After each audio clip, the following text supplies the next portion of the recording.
Hello, everybody. I'm Howie Hawkins. I was the Green Party and the Socialist Party candidate for president in 2020. And this podcast, Green Socialist Notes, is about continuing to educate and advocate for the eco-socialist program that we ran on in 2020. So in the middle of the night, last night, the U.S. attacked Venezuela, kidnapped their president and his wife, is on the way bringing them back to New York under drug charges and charges of having machine guns are under a 1934 law.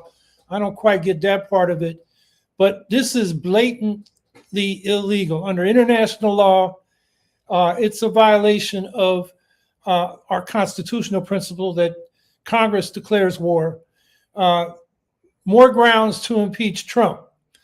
It's up to the Venezuelan people, not Donald Trump, to determine how their country is governed. Trump in his news conference this morning said he's going to run Venezuela during a transition. Although there are reports now that the Venezuelan vice president, Delcy Rodriguez, and not the Nobel laureate that many people thought might be put in power, Maria Corina Machado, she just got sworn in. And we got out of that news conference that Marco Rubio had been talking to her. She's a technocrat. She runs the Venezuelan National Oil Company. She's, has a lot of international contacts. There may well be a deal that was done before this even happened. There was no military response from the Venezuelan military, as there were some bombings and these helicopters were flying across Caracas. So it's too early to know exactly what was done, but there may have been a deal. I know one of the leftist groups in Venezuela is demanding that whatever agreements were made between the Venezuelan government under Maduro and Trump be made public. And we'll see how that goes out. Trump said Machado, the Nobel laureate, can't handle running the country. So and then mentioned that Marco Rubio was in touch with the vice president, Delcy Rodriguez. So that's why I wonder if a deal wasn't already in the works. We don't have, and we should not give political support to the Maduro government. It's authoritarian. It's basically capitalist. The left opposition in the Communist Party, in the Popular Revolutionary Alternative, a coalition of other left groups, the Democratic left, like the Ecological Green Movement of Venezuela, and some social democratic formations. They do not support Maduro, but they also don't support U.S. intervention. They say it's up to them to, change Venezuela, not, a right-winger like Trump. So I'm not going to make any detailed predictions about how this plays out. But I will note that I know a lot of people, they fall for the socialist branding that Maduro has given that government since Hugo Chavez died and he took his place.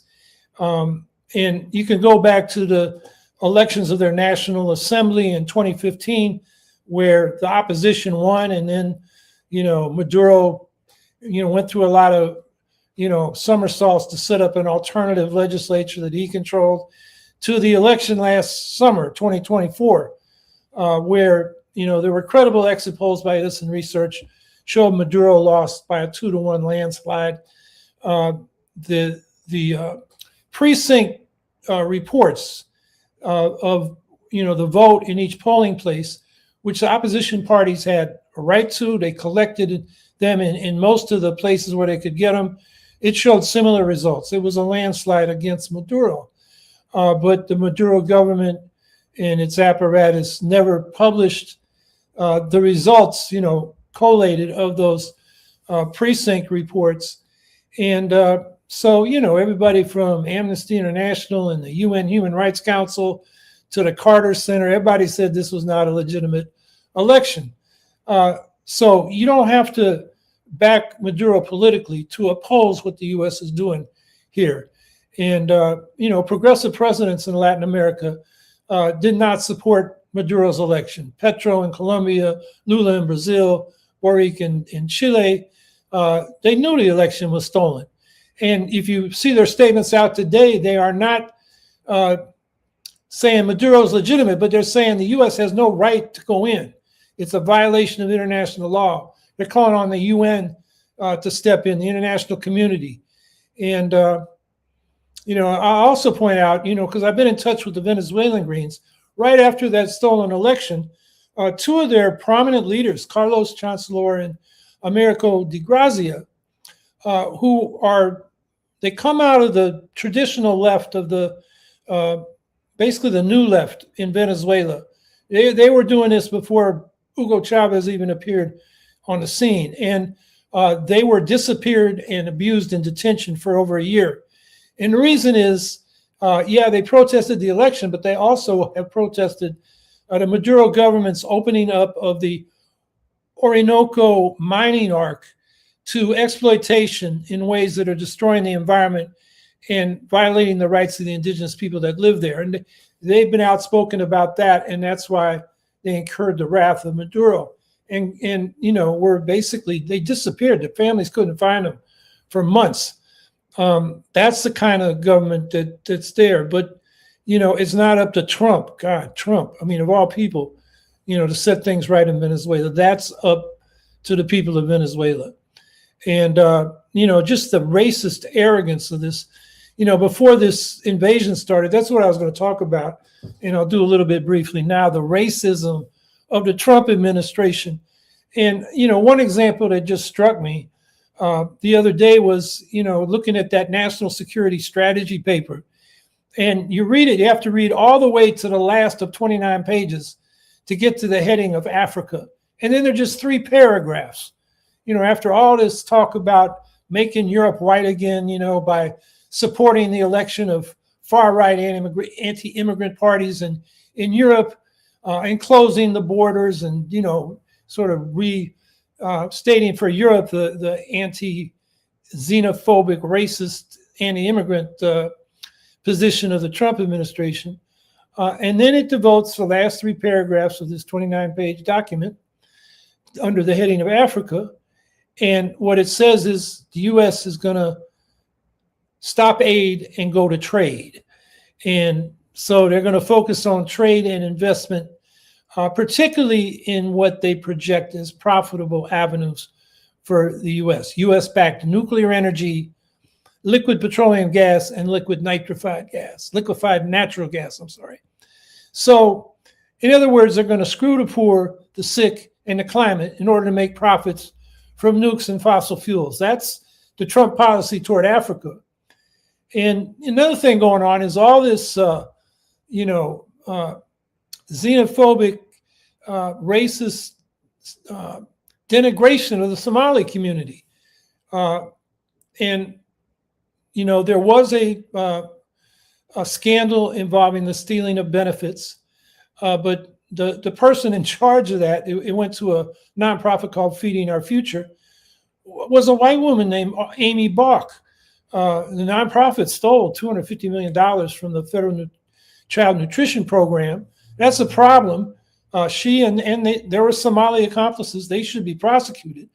But you don't denigrate the whole Somali community. And you got these, MAGA racists like Trump, like Stephen Miller saying, maybe we should take their citizenship away from these Somali immigrants who, become citizens and send them back to Somalia. And then, the latest, this keeps going on. This young MAGA YouTuber posted false claims about Somali child care centers getting federal funds but not providing child care. And he's been debunked, but his stupid little video went viral. It was all over Fox News and that kind of media. So as a result of that, even though this whole, accusation has been debunked, they've frozen child care funds for the state of Minnesota, which doesn't only affect the Somali community, it affects all, children and families in Minnesota, and they're threatening to do it nationwide, which of course wreaks havoc for working families, but that's something the rich people in the Trump administration have no understanding about, no empathy for. If Trump was really concerned about the theft of food benefits, the administration would be focusing on the $12 billion a year in SNAP fraud by scammers who hack in and steal money out of people's SNAP accounts. If some, some crook hacks into your Visa or MasterCard and goes on a shopping spree, Visa or MasterCard will make you whole. Federal law, in fact, limits the liability to a consumer for credit card fraud to $50. And most reputable credit card companies will reimburse you the whole amount if somebody got your number and is, going on a shopping spree, that is not you. But if you're a SNAP recipient and some crook hacks into your electronic benefits or electronic benefits transfer, EBT card, you're out of luck. There's no federal statute that extends you the slightest protection.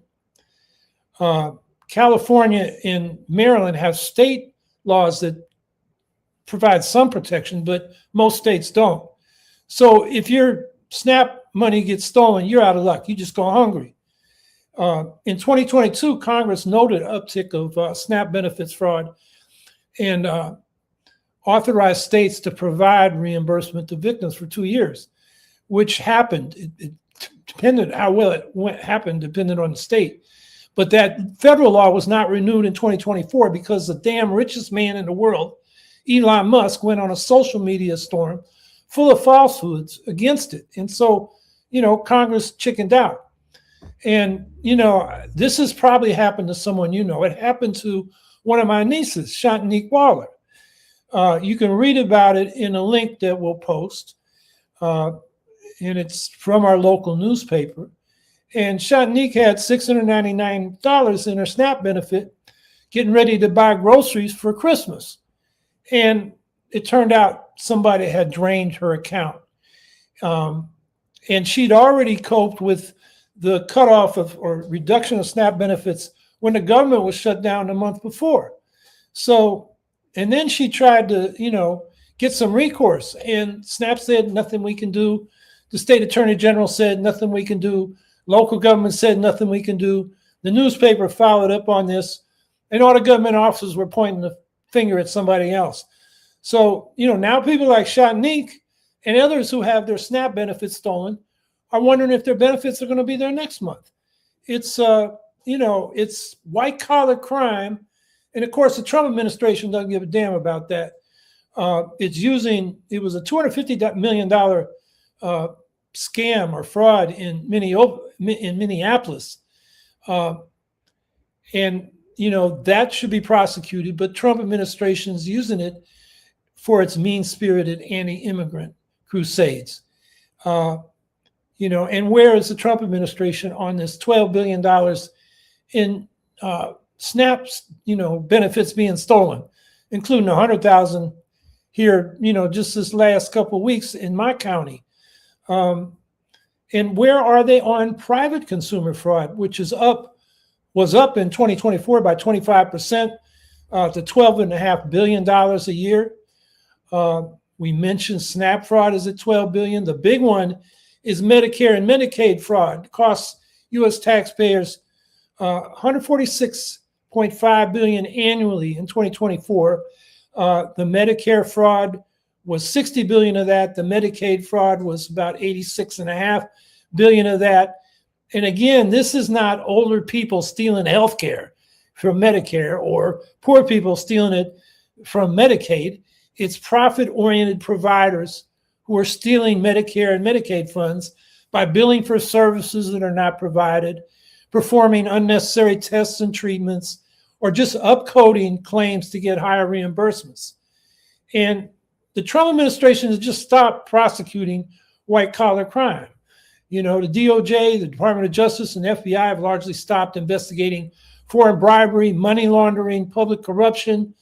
And of course, Trump has pardoned a number of notable white-collar criminals. Just one example is Eric Adams, the now former mayor of New York City. And he's used the pardon power to forgive a string of top company officials, charged with or convicted of crimes related to their businesses. The Consumer Finance Protection Bureau has been gutted by Trump officials, even though court decisions have been trying to block that. That's still, going through the courts.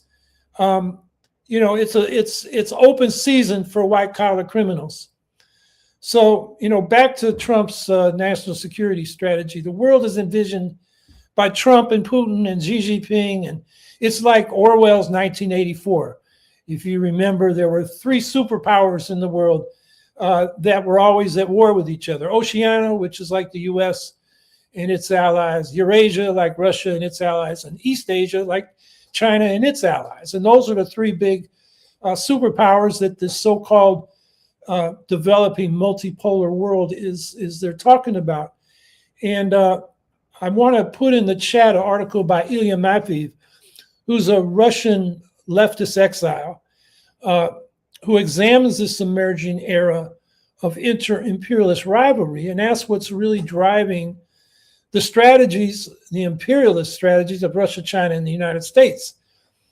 And he asks, what about the theories of imperialism that are out there? How can they help us make sense of this fractured world order? And what he argues, and I think this is really worth reading, that to grasp today's conflictual global system, we need not only the traditional Marxian analysis of the structural contradictions of capitalism and the economic interests of these powers, but also the ideological projects of political elites. And in the case of Russia's invasion of Ukraine, which has been an economic disaster for Russia, it's an imperial Russian chauvinist, national chauvinism that seems to be driving that. So it's an ideological project to rebuild the Russian Empire more than it is, an economic imperialist project. And also you think about Trump, and he's trying to get Putin to go for a land for peace business deal. And it's clear Putin is playing Trump. He's more interested in Ukraine than peace or business deals. And then I want to put another article in the chat, which deals with this, in particular, the case of why did Russia go into Ukraine? And it's by a Ukrainian leftist, Andriy Movchan, who uses Putin's own words to show that NATO expansion didn't provoke Russia's war. It was the imperial ideology of Putin that motivated his invasion. And Putin has told us this, and Andriy Movchan just lays it all out. So I think that's an article worth reading. And all this is to say that we need a holistic and empirically grounded analysis of war and imperialism today. We have too many people that have these simplistic campist reflexes. So they either oppose whatever the US does, or they oppose whatever Russia does without looking at the concrete situation on the ground. And, that kind of campism aligns with one capitalist block of capitalist states against another. It's not going to get us beyond this international system of competing states under capitalism that spawns wars inevitably. So we need to be in the camp of international solidarity from below among working people across borders, which gets back to Venezuela. And we should be listening to what our political comrades in Venezuela are saying on the left and the Greens. And they want the U.S. out, but they don't want the left to be, making excuses for Maduro's authoritarianism and, capitalism, basically. So I'll stop there and see what's on your mind.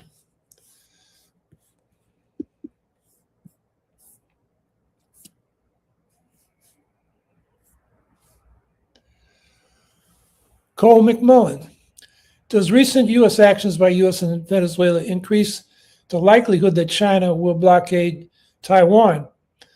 Yeah, I would, it's hard to predict, but I would bet it does because, number one, the U.S. is distracted. It's now engaged in Venezuela. So if it was going to help Taiwan, it may feel it's constrained. And then, China's argument was, well, if you do it, to Venezuela, why can't we do it to Taiwan? So yeah, I mean, this is, if the U.S. and the U.S. has done this for a long time, it invokes international law when it suits it, but ignores it when it doesn't, and that undermines international law. So, when the U.S. complains about Russia invading Ukraine, a lot of people around the world say, well, you invaded Iraq, for example, and now you want us to adhere to international law. They basically say, F you, U.S., we don't trust you. So, yeah, this is not good for world peace anywhere in the world, including Taiwan.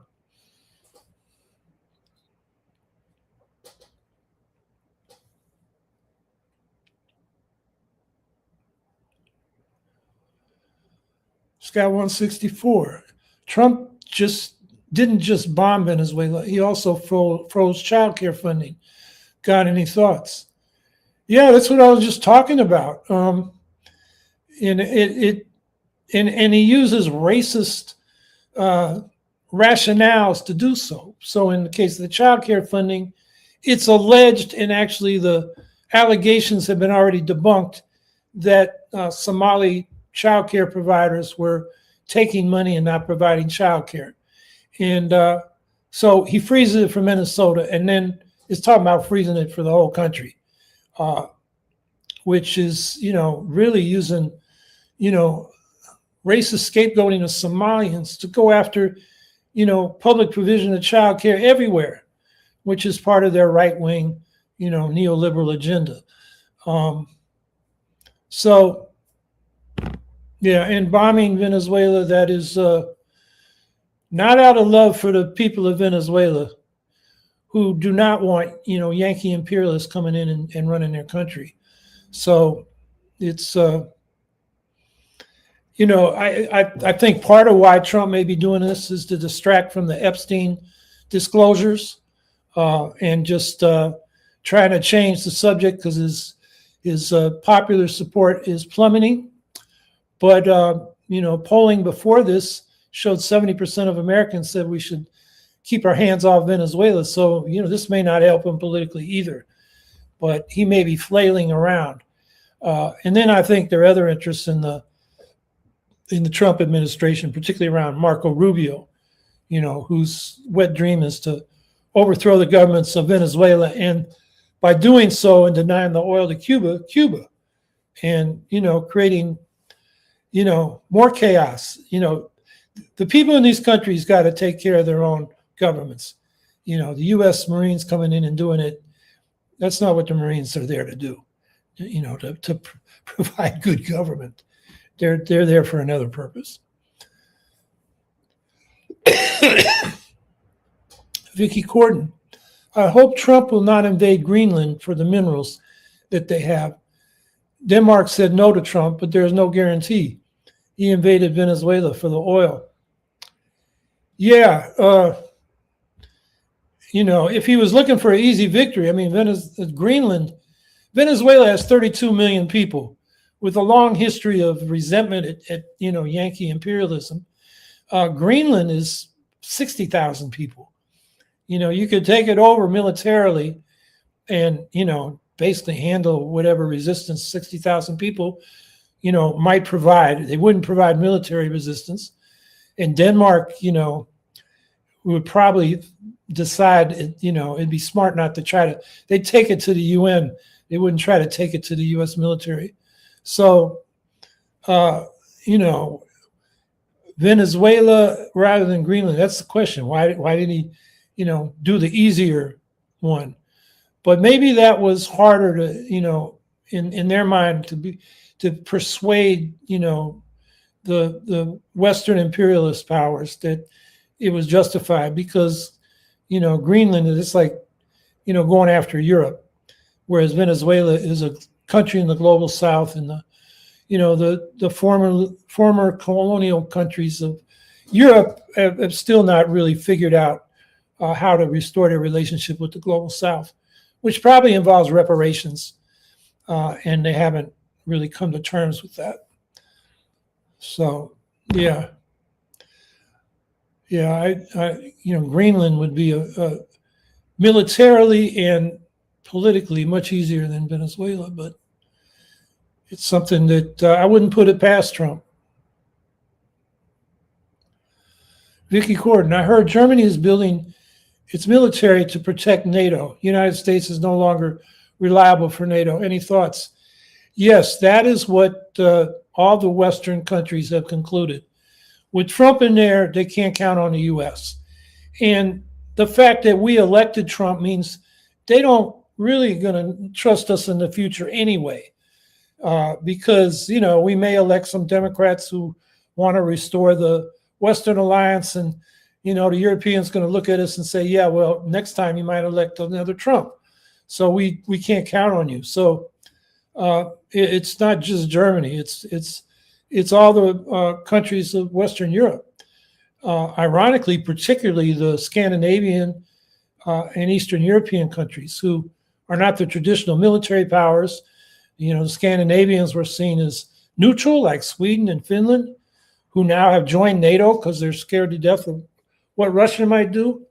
I mean, that idiot Medvedev, Dmitry Medvedev, the guy that stood in for president for Putin for one term and is now kind of the he's to Putin what Spiro Agnew was to Nixon, you know, saying all the crazy stuff out loud. And yesterday he said Finland made some criticism of Russia's, you know, activity in Ukraine, and Medvedev said, well, we never should have let Finland out of the Russian Empire during the Bolshevik Revolution, and threatened to take it back. So, you know, Finland, you know, they're thinking, God, you know, if this guy who is, you know, now the second in charge at the National Security Council, the Russia says stuff like that, we better, you know, get our defenses up. So yeah, that's Western Europe is deciding they're on their own. They won't do that publicly because, you know, there still is a relationship between the U.S. and NATO. A U.S. general is the commander of NATO. There's military assistance still going to Ukraine, mainly intelligence, satellite imagery, so the Ukrainians know where the, you know, rockets and drones and glided bombs are coming from, and they know where the Russian troops are positioned. That's about the last thing the U.S. does for Ukraine. So they don't want to piss off Trump so much that he cuts that off too. But they're not counting on the U.S. anymore, and I don't think that trust will be, you know, restored unless, you know, the MAGA wing of American politics is decisively defeated repeatedly. Otherwise, the Europeans are going to say, you know, the Americans they got a crazy, you know, group in the House, and they might come back into power.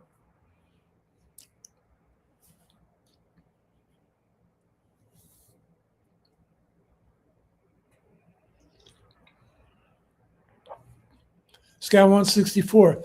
The only victory so far is that the National Guard were blocked from being deployed in LA, Portland, and Chicago.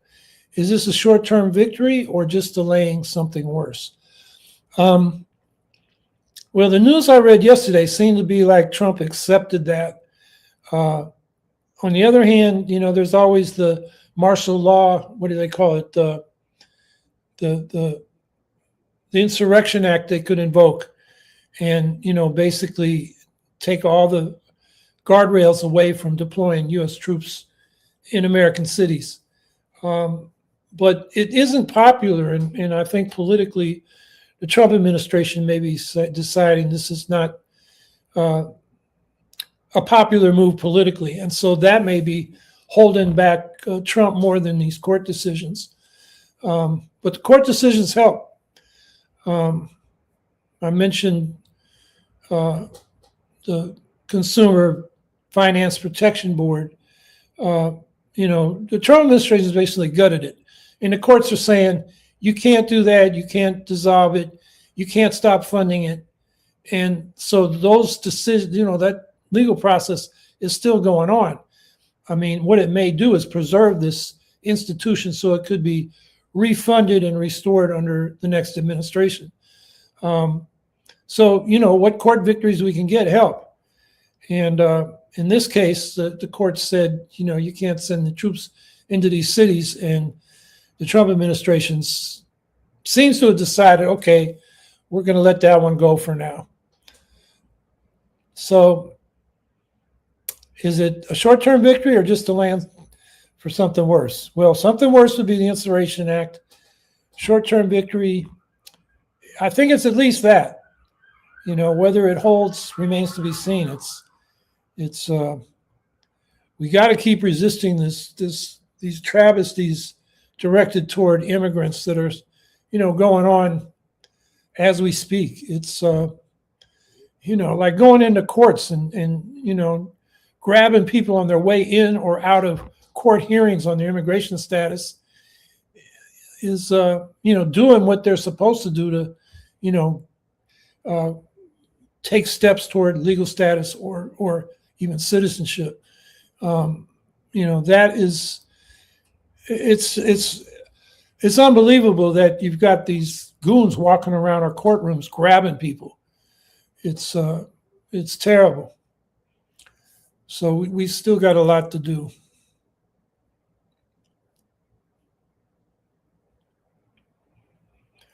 Via email, thoughts on Mamdani's initial days in office. Well, let's see. What did he do? He rescinded a bunch of Eric Adams' executive orders that Adams did after he was about to be indicted.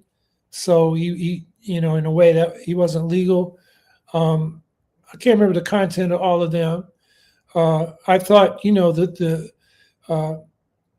the inauguration ceremonies were very, very nice and inspiring. I thought, Sanders and AOC made good speeches, and Mamdani made the best speech. It was, vigorous and, rhetorically, no stepping back.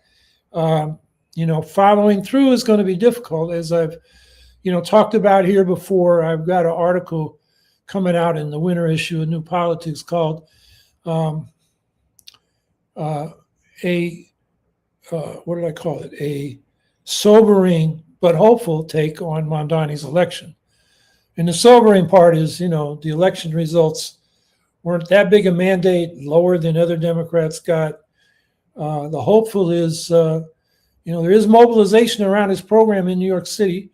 And if they can get those first, reforms adopted, maybe they can expand it to reforms that really are transformative. Not, the things, as I've said, that he's proposing, like free transportation and childcare and, rent control are things that, many cities in the capitalist world have. They're not going to begin to change the system, but there are things like public power, community control of the police, a public bank could begin to change the relationship between working people and capital. So, the hope is the movement can continue and it can move on to more radical demands. So when that's put online, I'll put the link here on the website, on the chat, and you can see, more about what I have to say. But, it's only been what? Today is the third. Today is he's in his third day in office. I did wonder this morning, what he might say about Maduro and his wife coming to New York City for the court case. In fact, somebody followed up predictions on how he will handle Maduro being held and tried in New York City. I expect he will condemn what the U.S. has done, but he's not going to intervene. And the New York Police Department is going to be providing security for that legal process. So I don't expect him to, tell the NYPD don't participate. So he's probably going to rhetorically oppose it, but practically not do what he could do, but may not be a smart move politically. Because in a situation he's in, he's got to pick his fights. And you don't pick fights, you're outgunned and you're going to lose. So, we'll see. I'm interested to see what he does say about Maduro, being in New York City protected by the NYPD.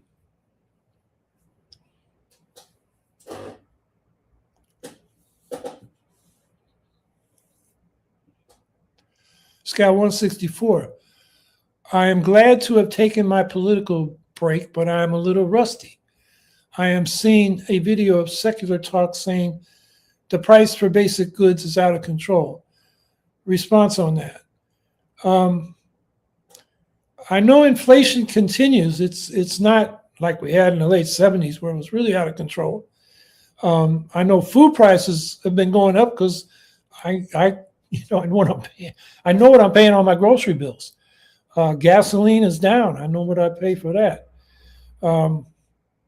So I haven't looked at the inflation statistics. So I know, people's perception is they're having trouble making ends meet. And that was true under Biden and still true under Trump. And the interesting thing is Trump seems to be denying that, which is going to hurt him politically. I think that's one reason why his numbers are going down in terms of political support or favorability ratings.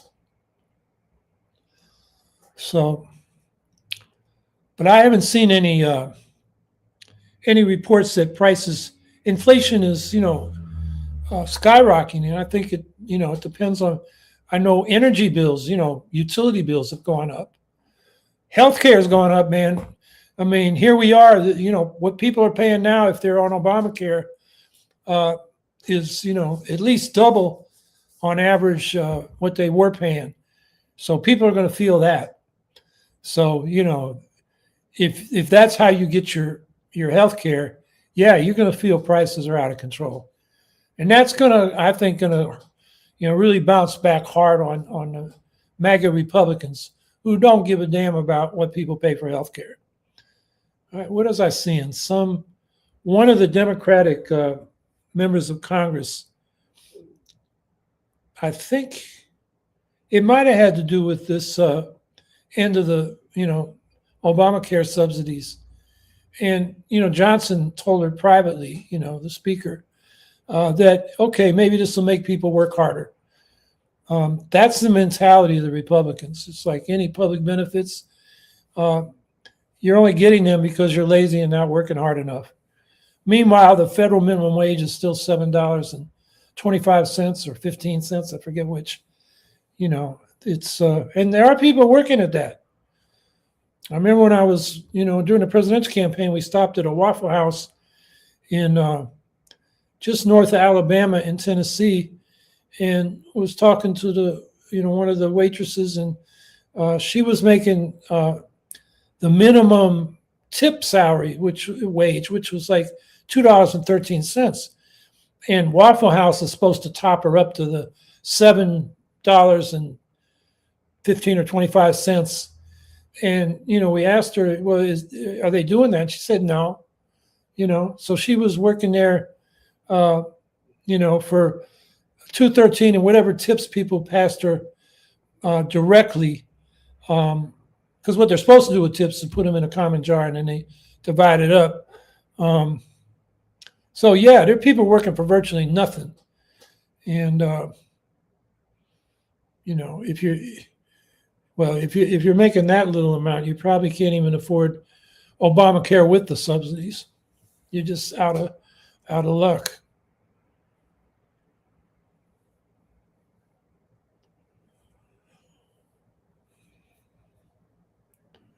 Cole McMillan. Will increasing debt GDP ratios throughout the world force the issue of economic degrowth and decarbonization? Or will escalating war actions justify seizing debt assets of rival nations? So, yeah, a lot of countries' debts are so big, they're spending more on debt servicing than any other part of their budget. And the U.S. portion of debt service is going up too. And at some point, because interest is compounded, you just get to the point where the debt will not be paid. And then the question is, well, who takes the hit? And, that's where you may see the more powerful nations seizing assets of poorer nations to pay for the debts. And, Trump already talks that, even though, he talks about Venezuelan oil really being quote unquote our oil. So I think that's one thing that could happen. Now, if these increasing ratios mean there's a debt deflation, and the debts aren't paid, and a lot of companies that depended on those debt payments go bankrupt, and you have an economic collapse, will that force economic degrowth and decarbonization? Yeah, a little bit, but without a policy of degrowing those sections of the economy that need to be degrown, like fossil fuel burning and the military industrial complex, which will help decarbonize. Without a policy trying to do that, all you'll have is a slowdown, and then a rebuilding of growth around these same technologies that are destroying the climate. So the debt ratios create a crisis, and every crisis is an opportunity to take another path. But that's why we need the Green Party to have clear policies to take us in a different direction. And if we don't do that, I think the second part of your question is something that we may see more of. I mean, Trump talks that way already. It's like, he talks with respect to the Iraq war that, what we did wrong was we didn't seize the oil to pay for our intervention. So that's probably what he has planned for Venezuela. But the Venezuelans are not going to go along with that. So it looks like a big mess is about to start there. Speaking of debt, thoughts on the impact of the administration's moves on student debt and the potential of a mass default. So, yeah, what the administration has started debt collection, garnishing wages, things like that. I'm not sure on all the details, but yeah, they're hitting up the students to pay the debt. They got some debt relief during the COVID period.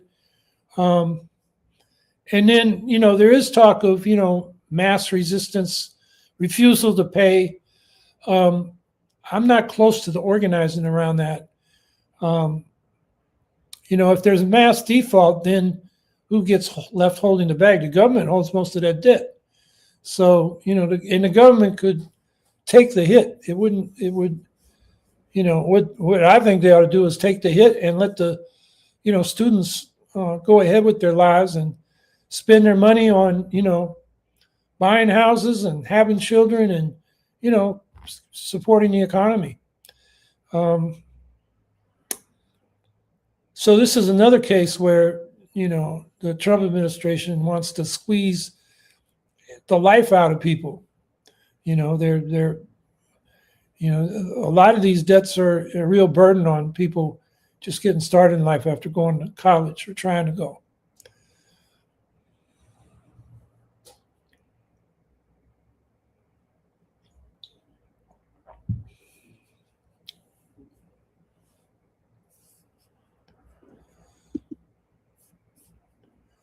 Richard Pink, do you think that Trump's actions will encourage other countries to act in kind? In other words, to violate international law and invade? Yeah, I think that's the kind of world that Trump and Putin and Xi mean by a multipolar world. I think the Chinese a little bit more want international law and the UN to play a role. But other than that, they're just more sophisticated than the Russians and the Americans. But I think the big concern there is that they're gonna go into Taiwan, and I think we need to worry while Trump is in office, they'll do it, or while Trump is in a quagmire in Venezuela, they might do it. I think that is probably the biggest thing to worry about. Russia's got its hands full in Ukraine, but there are a lot of smaller countries that are, Thailand and Cambodia are fighting, and the Pakistanis and the Indians and the Chinese fight over Kashmir. There's a proxy war over Sudan. There's all kinds of wars going on that if the U.S., does this blatant aggression, then, other countries are going to say, well, hey, if they violate international law, so can we. So I think, yeah, Trump's actions will encourage other countries to be more warlike. Or let's put it more bluntly, to fight more wars. Via email, response to Israel banning dozens of humanitarian agencies, including Doctors Without Borders. Yeah, they're killing people. Israel is continuing the genocide. It's inexcusable. And of course, the U.S. is fully complicit in this, which means we need to keep putting pressure on our elected representatives to impose an arms embargo on Israel and open up the borders. And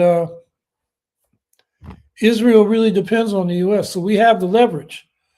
The problem is the Congress, which could exercise influence in this regard, too many of them are afraid of AIPAC and the Israeli lobby. And, we need to replace them and make them afraid of us, the people that stand for justice. Scott 164. I don't know if this will help, but I think Greens need more new blood if we want it sustained or to be able to have higher chances of reaching new heights. Any reply? Could be a random thought. Yeah, we do need new blood, but it's just not going to come because we want it to. We've got to organize it. That means building local organizations, running credible issue and electoral campaigns, being part of something that people say and see can make a difference. And, that's particularly young people. If you're talking about new blood, they want to, go where it looks like something is making a difference and has a lot of energy. But as I've been arguing, that's got to come from the grassroots. That means we got to build our local green parties and movements to the point where we're the main thing going on in our community, and that's where the new blood wants to go because that's what's making a difference.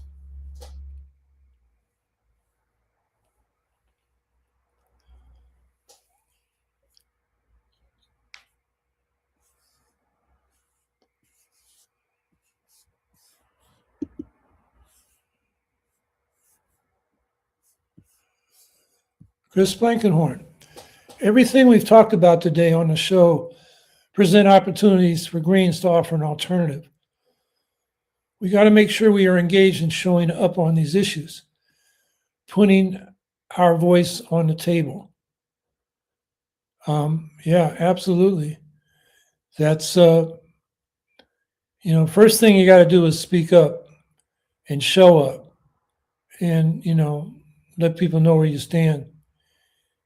And the second thing is you got to build organizations that, movements come and go. People get riled up and they'll march for a while, but what sustains, movements for, real changes are organizations. And that's, why we need a political party, not just a single issue group, a political party that links issues and constituencies around an alternative vision. And that's what the Green Party can provide. So, yeah, but the first step is, you're right, just showing up and speaking out and letting people know where you stand and that you're there.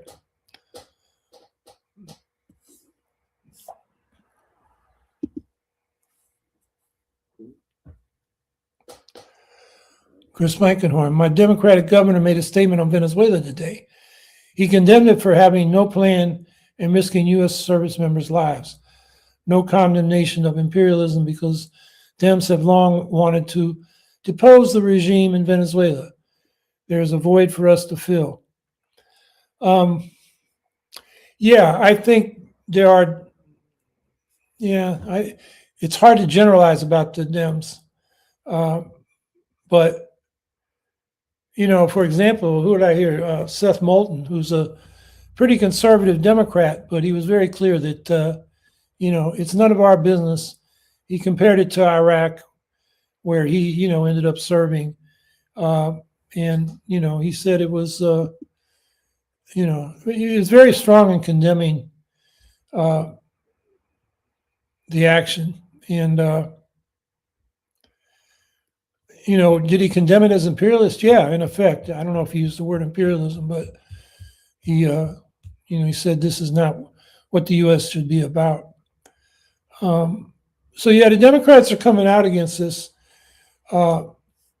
What's their alternative in terms of, are they going to bring back? In fact, Seth Moulton was one of the sponsors of the bill that would have prevented Trump from doing this in the first place.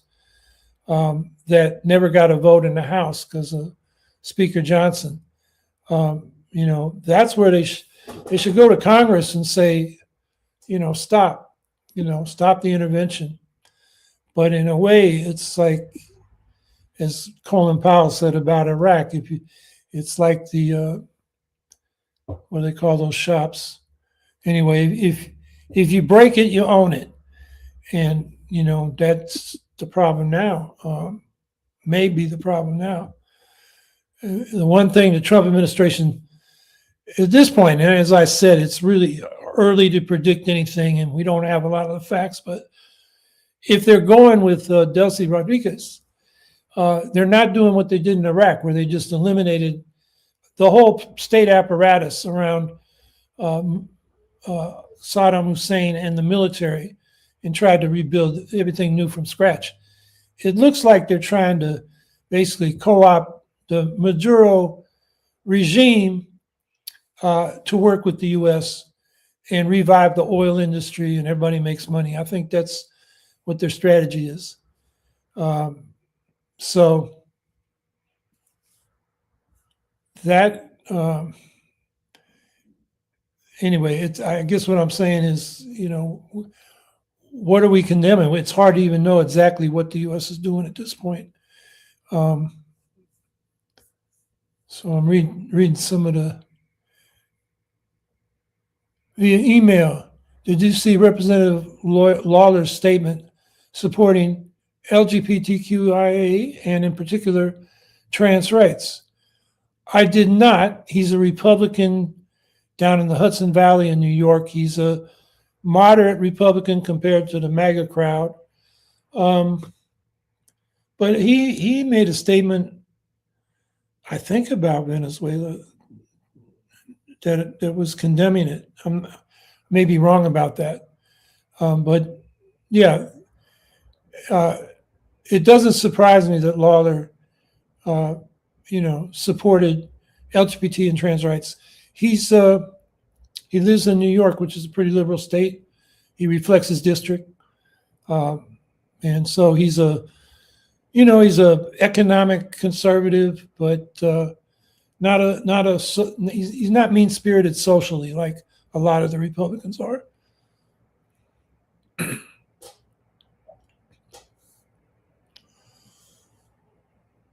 Aseret Sophia is taking over Venezuela a geopolitical tactic that is to account climate change. It ensures land, energy, and sources, including water. I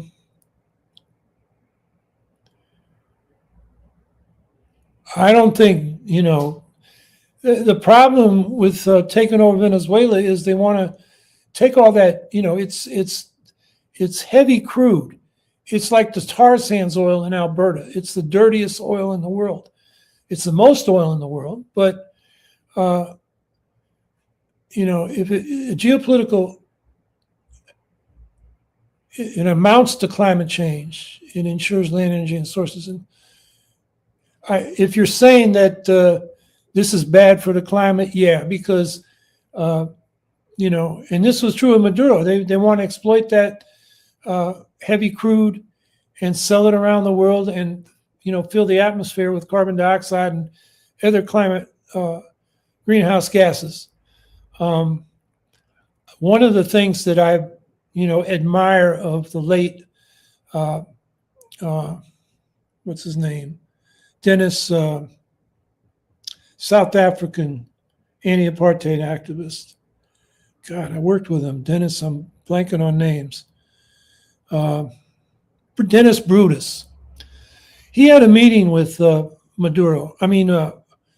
Chavez, maybe 15 years ago. And Chavez was boasting how much, they're going to sell this oil to finance development. And Dennis Brutus said, you got to leave it in the ground. It's going to destroy the climate.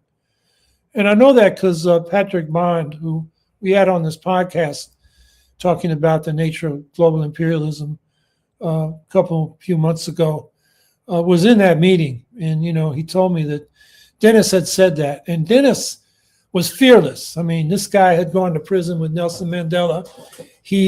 When I worked with him, the Black Studies program at Dartmouth College brought him in, and all he did was give the Black professors grievances for not being active enough on the anti-apartheid struggle. He was fearless. And so he told, Hugo Chavez that you got to, find another way to produce energy and develop the country because the world can't afford this, this oil to be burned. And that's, what I think is, so I'm not sure I understand the question, but I think if it's saying that, is this, a geopolitical tactic that's going to hurt the climate? Yes, because the U.S. is, Trump says he's going to get billions of dollars invested in the Venezuelan oil industry by American companies. That remains to be seen. Those are risky investments if there is, conflict going on in Venezuela.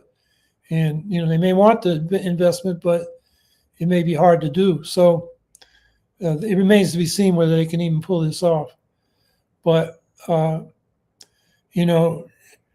a progressive U.S. government would be, working with Venezuela to develop its renewable energy sources and providing financing. Instead of spending money on the military to invade Venezuela, we'd be spending money to help Venezuela develop its renewable energy.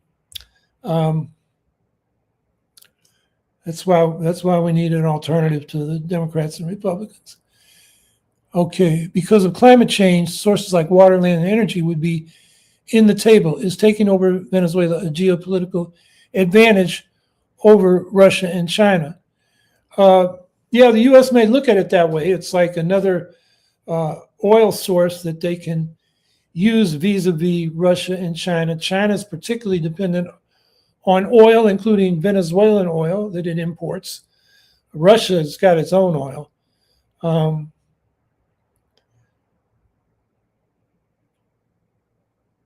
Land, water, and energy would be in the table. I guess that means part of the equation around climate change. It's not good for the climate. This focus on, Trump getting quote unquote our oil. So, we can make money exploiting it. It's not where we should be going. If we're going to invest billions in Venezuela, let's build a renewable energy infrastructure that they can develop on. They can develop their economy around.